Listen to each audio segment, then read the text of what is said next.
Markets तो थोड़ा जूझ रहा है एफआईज की होल्डिंग्स के साथ, क्योंकि वो थोड़ी कम है और साथ ही अभी अर्निंग्स शुरू हो रही हैं, बजट के थोड़ा माहौल बना हुआ है।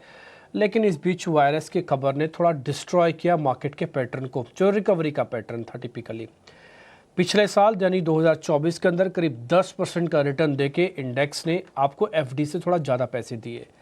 2025 कैसे रहेगा, इसके अंदर क्या चैलेंजेस हैं, क्या प्लस पॉइंट है, बात करने के लिए हमारे साथ आज महारथी सेगमेंट के अंदर ज्योति वर्धन जयपुरिया हमारे साथ जुड़ रहे हैं। ज्योति सर, बहुत बहुत शुक्रिया, थैंक यू वेरी मच समय देने के लिए। क्योंकि साल में पहली बार मुलाकात हो रही है आपसे, तो आपको नए साल की बधाई देनी थी। नए साल की बहुत शुभकामनाएं, आप हेल्दी और वेल्दी रहें, ये हमारी शुभकामनाएं और हमारी मनोकामनाएं हैं। अच्छा ज्योति सर, आपको पहले भी ये और समझते हैं दर्शकों को कि भी। जो 2024 के अंदर करीब 10%, थैंक यू वेरी मच, तो 2024 के अंदर सर करीब जो 10% का रिटर्न आया, हम 2025 में इससे ज़्यादा का रिटर्न एक्सपेक्ट करें? पहला तो ये पॉइंट है ओवरऑल मार्केट से। दूसरा पॉइंट, क्या अगले 1 डेढ़ महीने के अंदर मार्केट के पास क्या चैलेंजेस हैं और क्या प्लस पॉइंट्स हैं सर? हाँ, तो देखिए ये डिप्टी जी, क्या होता है कि अभी 9 साल से यदि अपने कैलेंडर ईयर देखे तो निफ्टी में पॉजिटिव रिटर्न आया है लगातार 9 साल से। वो काफी है ना, एक तरह से रिकॉर्ड ही है, पहले कभी हुआ नहीं है। तो वो देख के, और है ना, लास्ट पिछले 3-4 साल में भी रिटर्न काफी अच्छा आया है। एक तरह से मार्केट को कंसोलिडेशन का दरकार है। तो ये साल सबको एक्सपेक्टेशन कम रखना चाहिए रिटर्न का। एक तरह से कंसोलिडेशन का मार्केट है, यहाँ पे ना अपना पोर्टफोलियो बना के अगले तेजी के लिए रखना चाहिए। तो हो सकता है इस साल रिटर्न काफी कम रहे, हो सकता है ना डबल डिजिट के आसपास आ जाए, हो सकता है थोड़ा कम भी आवे। दूसरा है वॉलेटिलिटी रहेगा। पिछले 3 साल में वॉलेटिलिटी काफी कम था। लास्ट ईयर, अभी लास्ट 6 महीने में वॉलेटिलिटी देखने को मिला, और इस साल भी वॉलेटिलिटी रहेगा, मार्केट ऊपर नीचे होंगे। वापस मैं आपको याद दिलाता हूँ, पिछले 25 साल में 22 साल में 10% से ज्यादा करेक्शन आता है हर साल। तो एक तरह से वॉलेटिलिटी नॉर्म है मार्केट का। जो पिछले 2-3 साल हुए वो अब थे। अभी आपके सवाल पे आते हैं कि अगले 2-3 महीना में क्या ध्यान देना चाहिए। सबसे पहले तो ट्रम्प है, 20 तारीख को उनका ऑफिशियल स्वेरिंग इन है, वो प्रेसिडेंट बनते हैं यूएस का। उनके पॉलिसीज पे काफी है ना डिबेट हो सकता है। वो कई चीजें ना ट्वीट किए हैं। कई बार पॉलिटिशियन देखने मिलते हैं कि जब वो ना पावर में आने के पहले कुछ बोलते हैं, वो पावर में आने के बाद जरूरी नहीं है करते। पर एक तरह से वो अनकन्वेंशनल पॉलिसीज पे काफी बिलीव करते हैं। तो हो सकता है कि है ना वो कई चीज करेंगे जो आज अपने सोच नहीं रहे हैं। थोड़े चीज अमेरिका के लिए अच्छे होंगे। वो टैक्स रेट बोल रहे हैं, कॉर्पोरेट टैक्स रेट कम कर देंगे 15%।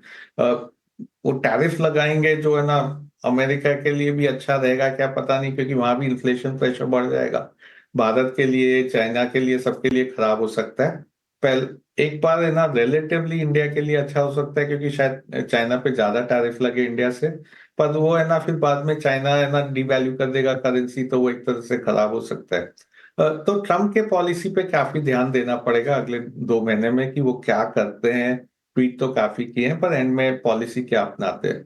दूसरा है अपना बजट। तो बजट मेरे ख्याल से मार्केट के लिए इतना बड़ा मूविंग इवेंट नहीं रहेगा। दो चीज पे ध्यान देना है कि जो स्लो डाउन है उसके लिए वित्त मंत्री क्या कर रहे हैं। यदि है ना वो थोड़ा बजट से कैपेक्स बढ़ा देते हैं और वो एक्चुअल में खर्चा हो जाता है, और है ना कैपिटल गेन वापस बढ़ाते हैं क्या। पिछले बजट में कैपिटल गेन बढ़ा था, अब डर है कि हो सकता है 2-2.5% और है ना कैपिटल गेन बढ़ जावे। और तीसरा है ब्याज, भारत में भी और फेड का भी, और क्या पॉलिसी अपनाते हैं दोनों सेंट्रल बैंक्स। और कई सेंट्रल बैंक दुनिया में जो फेड से शायद क्यों लेंगे। तो पिछले साल अपने देखे तो काफी कंसेंसस था कि रेट घटेगा, और सबका था कि है ना कितना घटेगा, वही है ना 1.5% 2% घटेगा। अभी सब लोग थोड़ा कॉशियस हो रहे हैं, क्योंकि इन्फ्लेशनरी प्रेशर थोड़ा सा आ रहा है। शायद भारत है ना फरवरी में रेट कट चालू कर देवे। फेड का भी आशंका है कि पूरे साल में शायद 2 ही रेट कट होएगा, है ना। 3 महीना पहले सब लोग 4 सोच रहे थे। तो एक रेट कट को भी ध्यान देना चाहिए। ना जी, शुक्रिया अपना समय देने के लिए। Good morning, Mansi this side. सही कहा आपने कि कंसर्न्स ढेर सारे हैं और इकोनॉमी में स्लो डाउन के संकेत तो नजर आ रहे हैं। इसका जीता जागता उदाहरण अगर देखें, 4 साल के निचले स्तर पर जीडीपी ग्रोथ रहने की संभावना इस वक्त है। जो ताज़ा एस्टिमेट्स आए हैं वहां पर भी स्लो डाउन के साइंस बिल्कुल नजर आ रहे हैं। FY25 में जीडीपी ग्रोथ 6.4% रहने का अनुमान है। दो इंपॉर्टेंट फैक्टर्स हैं, एक तो इकोनॉमी को लेकर आपका टेक जो कि आपने बताया, उस पर डीप डाइव थोड़ा अगर आप हमें बता पाएं, और साथ ही another point of concern macro front पर अगर आप देखें तो डॉलर की मजबूती विज़ इमर्जिंग मार्केट की करेंसी की कमजोरी, ये कितना बड़ा कंसर्न, कितना बड़ा चैलेंज साबित हो सकती है? क्या आने वाले दिनों में भी डॉलर स्ट्रेंथ कंटिन्यू रहेगी, और अगर हाँ तो इसका इम्पैक्ट भारतीय बाजार पर, FIIs की सेलिंग पर किस तरह पड़ता हुआ दिखेगा, और क्या ये और ज्यादा मार्केट्स को वे डाउन करने का काम करेगा? हाँ मानसी जी, तो यदि डॉलर देखे तो जब भी डॉलर अप्रिशिएट हो जाता है, इमर्जिंग मार्केट पे ज्यादातर प्रभाव पड़ता है। इमर्जिंग मार्केट गिर जाते हैं, तो वो भी अभी भी देखने को मिला है। मेरे ख्याल से डॉलर स्ट्रेंथ थोड़ा रहेगा, क्योंकि जो पॉलिसीज अपनाए जाएंगे उसमें ना काफी make in India, make in America वहां पे फोकस रहेगा। पर एक और मैं आपको बता दूं कि डॉलर स्ट्रेंथ के अलावा जापानीज येन पे भी नजर रखना चाहिए। पिछले साल में ना बीच में एक बार कैरी ट्रेड ऑफ जापान का अनवाइंडिंग के लिए मार्केट गिरा था, तो वहां भी एक नजर रखना चाहिए, क्योंकि कुछ संकेत आ रहे हैं कि हो सकता है जापान में ब्याज बढ़ जावे, इंटरेस्ट रेट बढ़ जावे। उसके कारण है ना, ये येन कैरी ट्रेड है, वापस से अनवाइंडिंग का थोड़ा फियर हो सकता है, तो वो है ना रहेगा। तो इसीलिए मैं बोला वॉलेटिलिटी इस साल रहेगी, उतार चढ़ाव होते रहेंगे, करेंसी पे ध्यान देना पड़ेगा, ब्याज पे ध्यान देना पड़ेगा, तो एक तरह से मैक्रो फैक्टर प्ले में रहेंगे इस साल। दूसरा है कि इकॉनमी, तो इकॉनमी मेरे ख्याल से सेकेंड हाफ में थोड़ा सा है ना बेहतर होएगा, और इसके दो तीन कारण है। एक तो जो कैपिटल एक्सपेंडिचर था बजट में, वो करीब 11,11,000 करोड़ का था, उसमें काफी कम है ना खर्चा हुआ है अभी तक। तो मेरे ख्याल से अगले 4-5 महीने में गवर्नमेंट खर्चा काफी करेगा।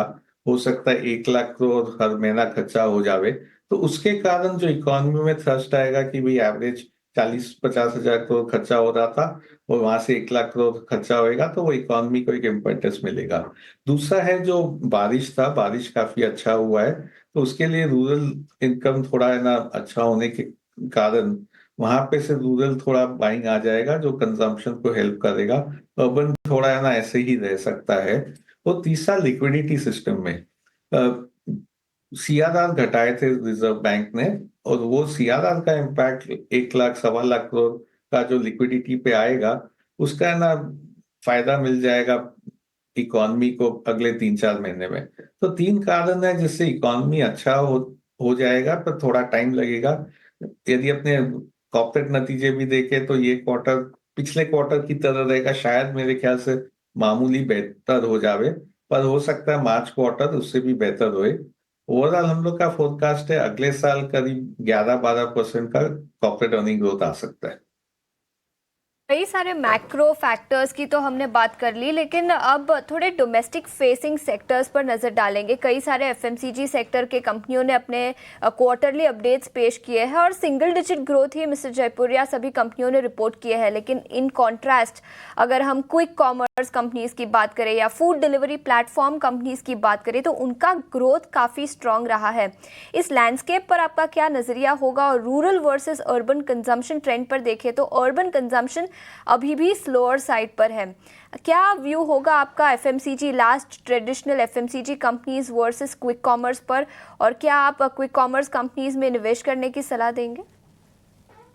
तो देखिए, ट्रेंड कंजम्पशन का जो है, अपने ना हिस्टोरिकली देखे तो अपने अदर ये एफएमसीजी कंपनीज को देखते थे, और इसी से बोलते थे कि ये कंज्यूमर धीमा चल रहा है, अच्छा चल रहा है, क्या चल रहा है। पर यदि अपने हर एक कंज्यूमर को देखे, और आप और हम और है ना कोई को भी देखे, तो अपना जो कंजम्पशन बास्केट है वो चेंज हो गया है। एफएमसीजी पे अभी है ना काफी कम खर्चा कर रहे हैं as a percentage of total spending, और ज्यादा है ना क्योंकि सबके पर कैपिटा इनकम इंडिया में बढ़ गया है।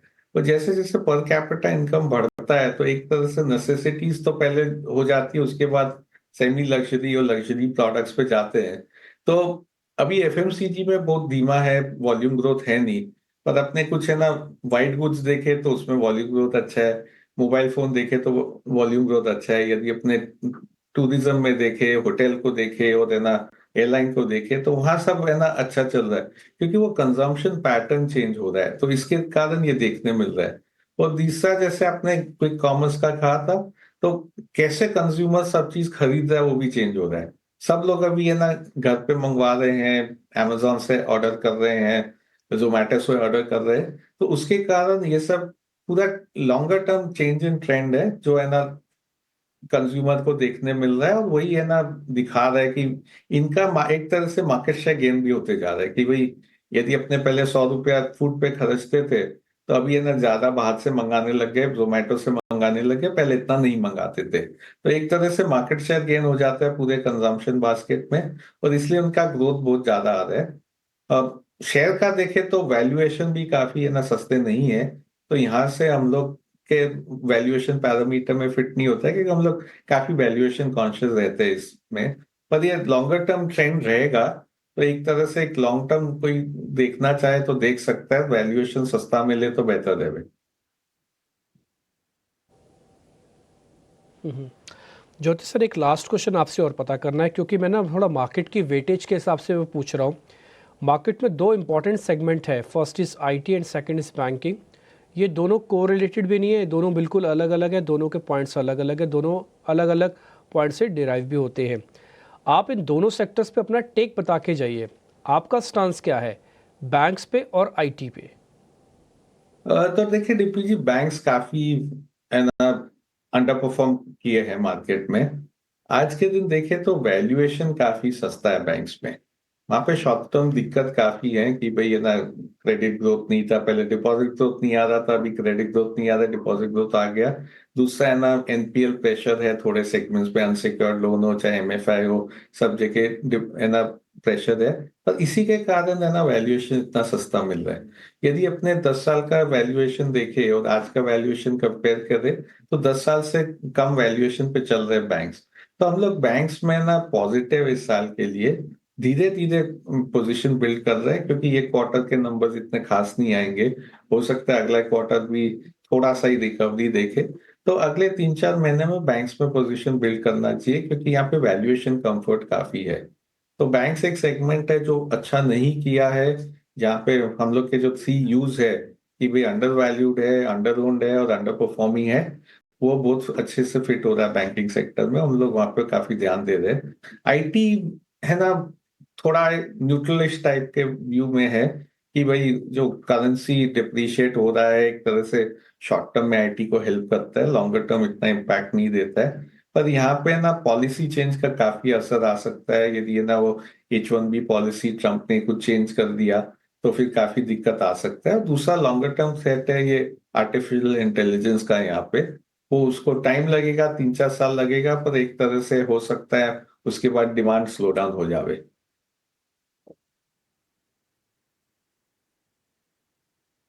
पॉइंट टेकन है सर, बहुत बहुत शुक्रिया, thank you very much sir, आपने थैंक अपना यू वेरी कीमती समय हमारे लिए निकाला।